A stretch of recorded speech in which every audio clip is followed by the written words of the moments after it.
I just packed up this Panda large inflatable tent from RBM Outdoors and I'm ready to put it away. But this thing weighs over 100 pounds. Now I'm a big guy. I'm a strong guy, kind of. So I can pick this thing up, I can carry it if I want to, but I don't want to. I want to work smart, I don't want to work hard, I want to save my back. And that is where this little miracle comes into play. Now I know what you're thinking. You're gonna take a Dolly with you camping?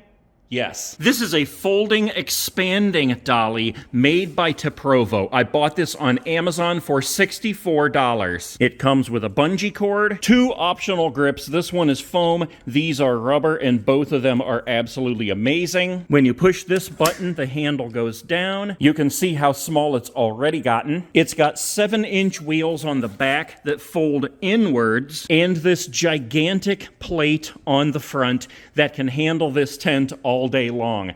This thing will carry 309 pounds. This is how easily it folds.